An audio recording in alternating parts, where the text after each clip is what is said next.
Good morning. Today is Friday, September 20th, 2024. This Shabbos will be an emotional experience in the synagogue. The Torah reading, this week's Torah portion, the Parsha of Kisavo, contains a passage we refer to as the Tochacha. It's a long passage. It's a passage where God tells us what will happen to us in the long exile that we are experiencing. And what is particularly poignant, painful about this passage is that so much of what we will read in the Torah tomorrow in this passage has happened to us and is happening to us since October 7th. Here are just a few quotes. Isha ta'ares v'ish acher yishgalena. A man will marry a woman and another man will take her. Bayis tivne v'lo seishev ba. You'll build a house, but you won't be able to live in it. Ve'ein lecha Moshiach, and no one will come to your aid. Banecha bnosecha nesunim la'am acher, your sons and your daughters will be taken by another nation. Ve'einecha ra'os, and your eyes will see. V'cholos alehem kol hayom, and you will despair for them all day. Ve'ein le'el yadecha, but you will have no power to bring them home.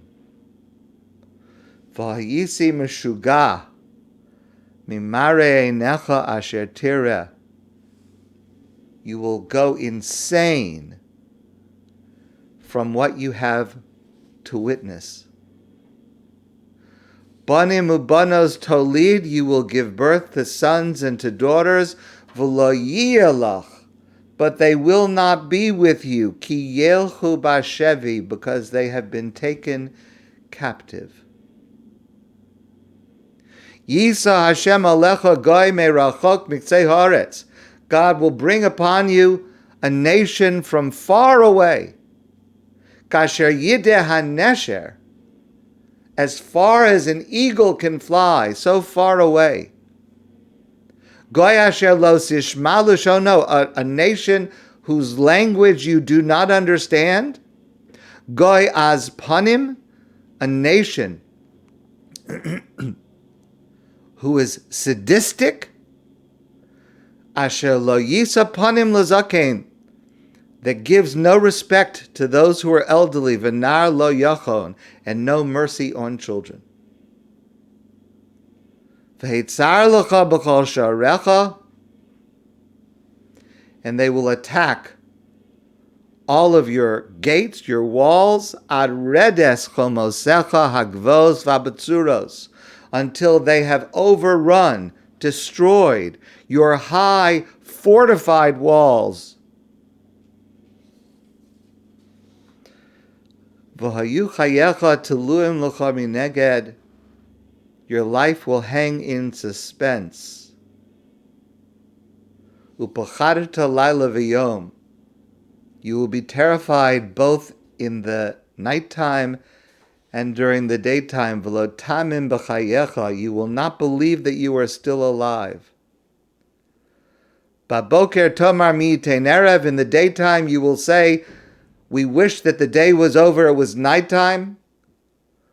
Ube'erev tomar mi'itein bocher, and at night we will both be so afraid, we will say, when will it be morning? Mipachad levavcha asher tifchad, from the trembling, the terror that we will have.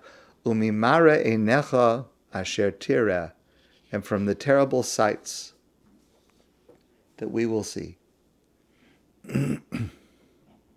It's no wonder that the custom in most synagogues is to read this passage very fast in a very low, soft voice. It's too much to bear. Let's get it over with quickly. Rabbi Yekusiel Halberstam was the Klausenberger Rebbe. He was one of the truly heroic people to survive the Holocaust and go on to rebuild his community in a remarkable way. For a while after the Second World War, the Klausenberger Rebbe held dominion in the Beth Moses Hospital in the Bedford-Stuyvesant section of Brooklyn in New York.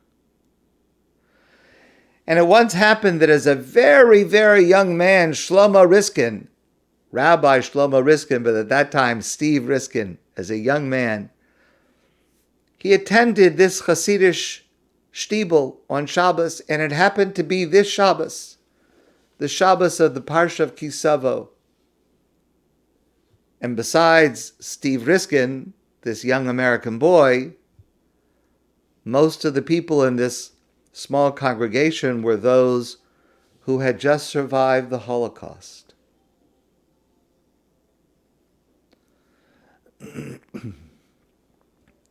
The time came for the Torah reading, and the person who was reading the Torah reached this passage, the passage of the Telchacha. And as is the general custom that I mentioned to you, as we do it at ADATH and other places, the person who was reading from the Torah began to read very softly and very quickly. And the Rebbe, the Klausenberger Rebbe, banged on the stender and said, Hecher, louder. The reader was confused. He thought maybe that he had started off so softly that people were not even able to make out the words with difficulty. So he started to read it a little bit louder. Hecher, the Rebbe said. And he kept doing this. Hecher, Hecher, louder, louder. Until finally the reader read this passage shouting the frightening words of this passage. No one understood what was happening.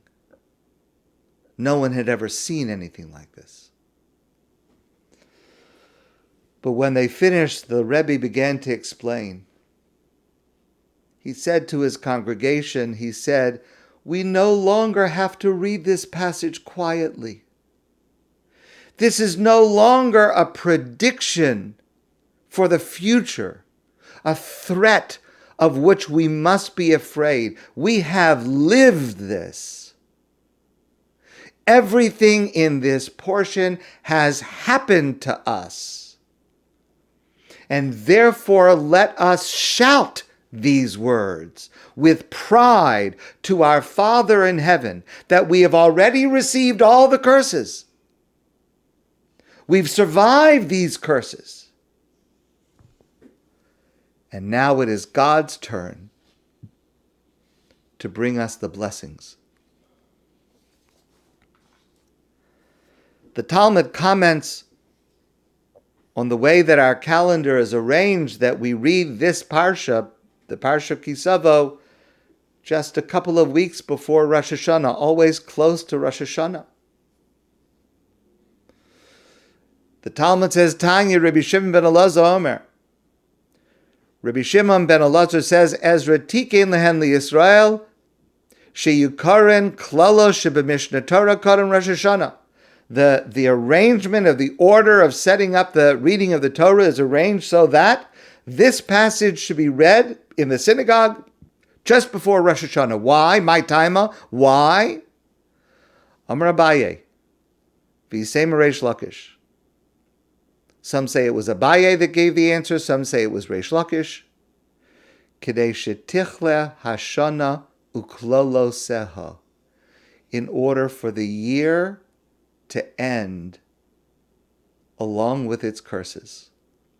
The Jewish year is about to end, 5784. Rosh Hashanah is the beginning of a new year. Tichle Hashana Uklalosel.